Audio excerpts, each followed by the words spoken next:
And ladies and gentlemen, my guest of the evening is a rap artist from the West Coast. Goes by the name Yeah, of goes by the name of Jayton Tha Mac, and he's joining me that's right me. now. What's going on? Hey, what's going on? I'm doing real good, and thank you for being on the show this evening. Yeah, no problem. And before we get into the music, I'm just curious, man. Did you by any chance got a chance to see the Denver and Baltimore game that ended almost an hour ago? I was just watching. I'm watching the other game right now. Yes, yes, I am. What a game that was, man. That was intense. It went to double overtime, and there's a lot of questionable calls, man, on that game Yeah, on both sides. And I feel like we can go on and on and on about it, but I won't, because this is your time, and I guess we'll just discuss some other time on that matter.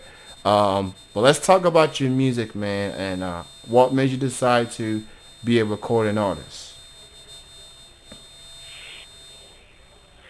I don't know what made me decide to be a recording artist. I kind of fell into it because uh, both writing and music are my passion. And when I was a lot younger, I figured out that writing is a way to relieve some of my stress, kind of express how I feel. And I guess it all kind of came together. I got expelled from my high school and actually enrolled into a charter school, a lot smaller school.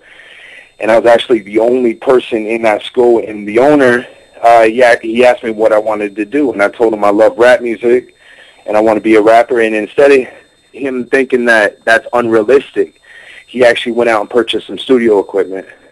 And that became one of my classes after my math class.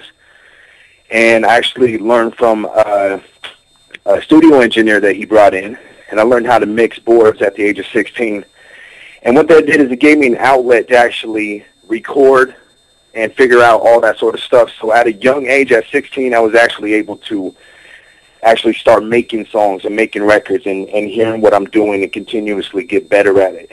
And so by the time I was 18, I had quite a bit of work, albums that I put together and everything else like that. So I had a good understanding of what it took to be a recording artist. And then, I really decided about that time that is what I want to do. So, Now, who were the first hip hop artists or a group for that matter that kind of made you want to pursue this? Who was like an artist out there that you listened to that made you say, you know what, that's exactly what I want to do? yeah, it's kind of crazy. This is kind of crazy. I actually got to work with this artist on my new album. His name is Buki. Formerly Buki Loke from the group Nasty Boy Click out of Phoenix, Arizona. Buki and Nasty Boy Click was shown to me by my older cousin, who's really like my older brother, and that's who actually got me into hip-hop music. Um, when I heard Buki's freestyle on one of their records, I just was like, this is unreal, because I lived in Phoenix at the time, and it was just like he was the biggest star in the city, and so he's definitely one of them. And being from the West Coast, I'm definitely influenced by like the Ice Cubes and I got family in Long Beach, California, so growing up was the Dog Pound and Snoop Dogg and like all that kind of stuff kind of influenced me. And as I took hold of rap, I think some of my earlier material was really kind of emulating some of the stuff they were doing. You know, obviously, West Coast hip hop definitely come a long way, dating back to the '90s. When the East Yep. Coast and I guess mostly the East Coast was getting more of the recognition, the radio airplay, and the West Coast they had success, but they just weren't getting a lot of respect. Maybe their music was a little too severe, for Mm. people's ears, or NWA, Ice Cube, Dr. Dre, Eazy-E, MC Yeah. Ren, list goes on and on. I mean, how do you feel about West Coast hip hop as it stands right now? Obviously, you have, I guess, there's one artist that may have a bright future, Kendrick Lamar. Oh, That stands out to me.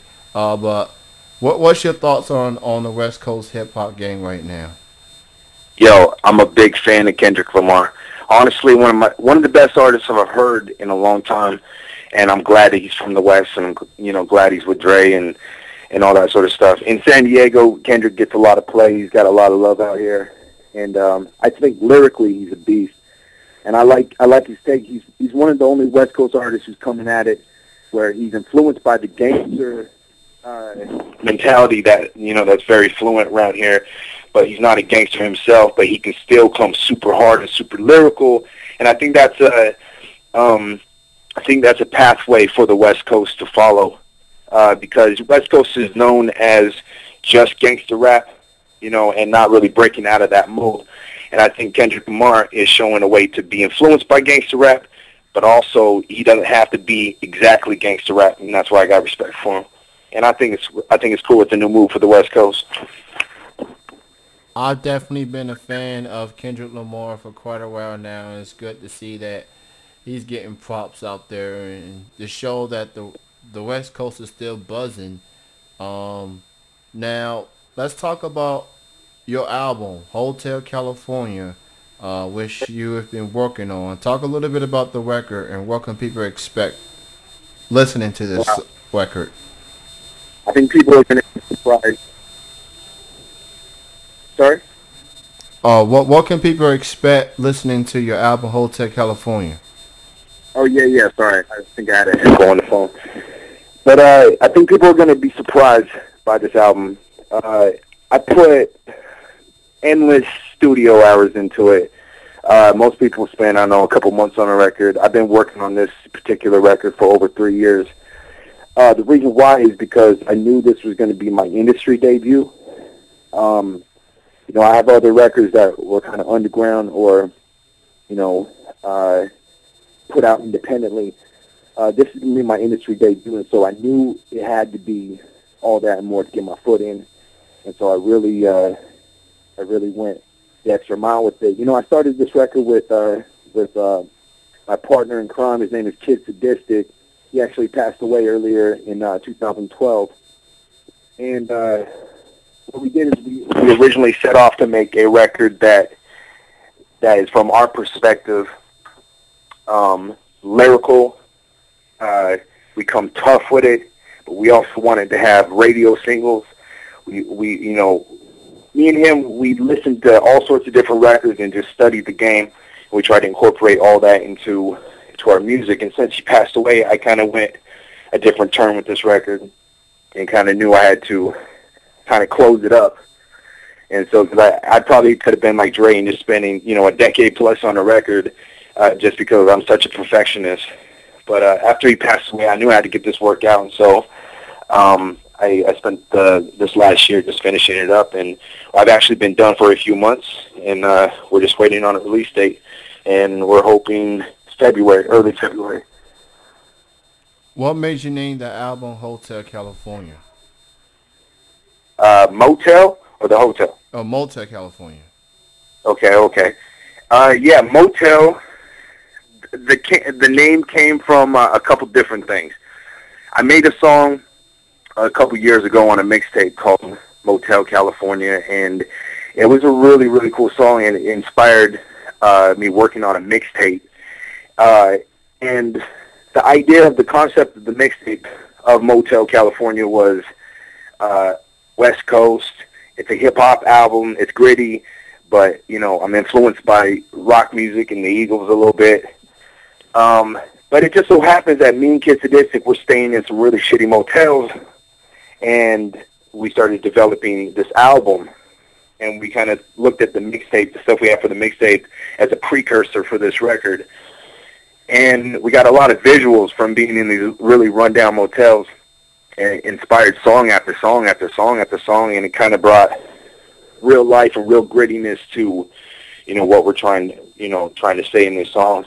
And so we kind of labeled it Motel California. We had a couple different labels and stuff, but I actually recorded a title track about a year ago, and undeniably I had to call it Motel California, and that just happened to be what we called the record because the title track was so strong. So that's kind of how the name came about. For those who just tuning in, you're listening to Chilling with Jeff and Kenny C right here on the talk channel of ITMIRadio.com. I'm joined with my guest of the evening, rap artist all the way from California, Jayton Tha Mac. Be on the lookout for the album coming out in February. Be on the lookout for other projects he has in the works. Earlier on the show this evening, I played a song called "Break Up to Make Up." That's gonna be on your album, of course. Now, are you gonna be shooting a music video for that or any other songs for the record? Yeah, it's coming. Definitely going to be working on some music videos. I'd like to get this record out first, but this right here is just kind of this is the lead-in single to the record. Just kind of build a little bit of buzz. It just so happens that I'm working with this product called the 8-Board. And Jack Brody's the owner of that. He actually liked my song a lot, and he incorporated it with a video that's out on YouTube, just a little promo video.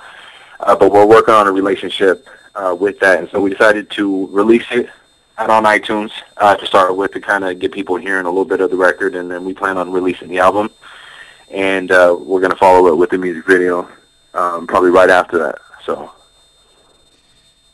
So in addition, for people to listen to your songs and your albums on iTunes, social media wise, how can people get in touch with you? Why don't you go ahead and promote your Facebook, Twitter, or any other links people need to know? First of all, you got to know how to spell my name. It's JaytonThaMac.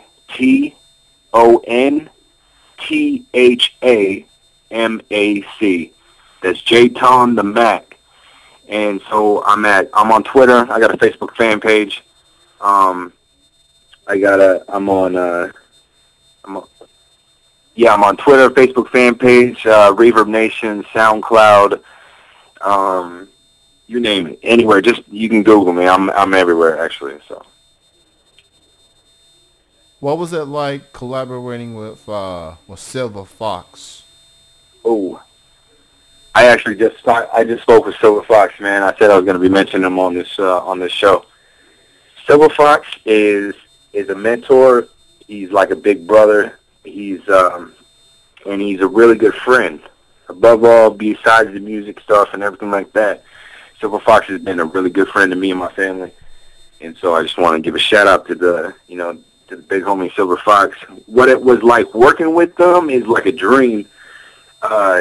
Because he's one of these founding pioneer artists of hip hop music in general from the 1980s, and he's came up and he's been in the industry. He's got respect everywhere. He's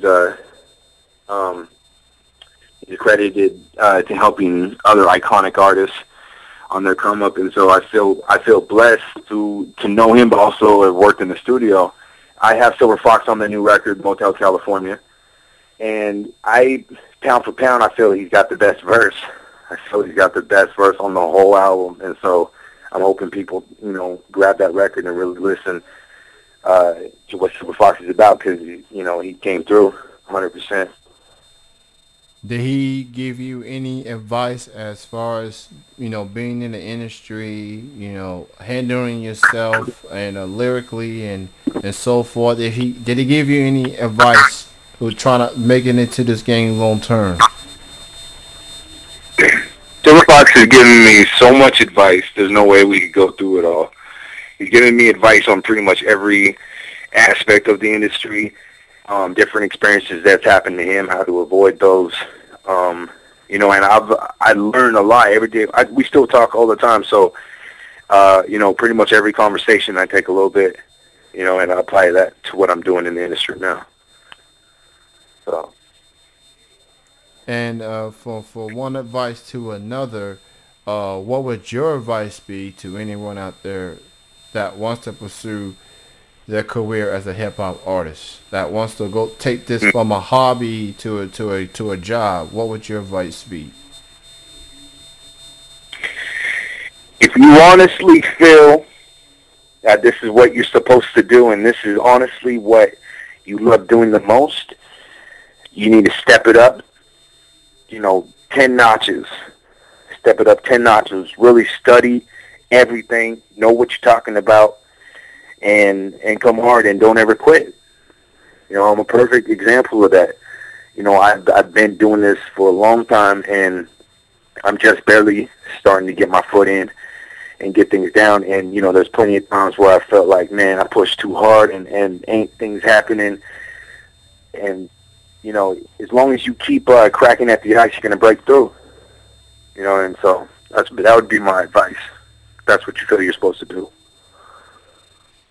Well said, man, and I want to thank you for being on the show this evening. Everybody be on the lookout for the album. It's coming Sure. out next month. Silver Fox is on there, and look, if you into We got that, Booty, we got Kid Sadistic, we got my boy Charlie Manson. We got a bunch of singers like Jack Hunter, who's on the single "Break Up the Makeup." Worked with Pat Pixley at Pacific Records, Tim Mose at Y Sound Studios. I just want to give a shout out to everybody who's touched this record. There's a lot of people, a lot of talented artists that helped me out with this record over the last couple of years. So, definitely. And thanks for the opportunity for this interview. And all my people listening, you know, you're going to see me soon, traveling all over the country this next year with the record. So, awesome, man, and shout out to Jack Hunter. I know him from oh, years yeah. back. I know him when he from a website called Now Live. He was singing in front of. He was singing on webcam, the ladies, and he was doing all kinds of stuff back then. And I know him. My co-hosts know him from a website called Now Live. He used to do shows there. Matt, who's your agent, he knows him as well. So. He's a very cool dude, and it's good to see him doing his thing. Thank you for being on the show, man, and more success goes out to you, man. Thanks, man.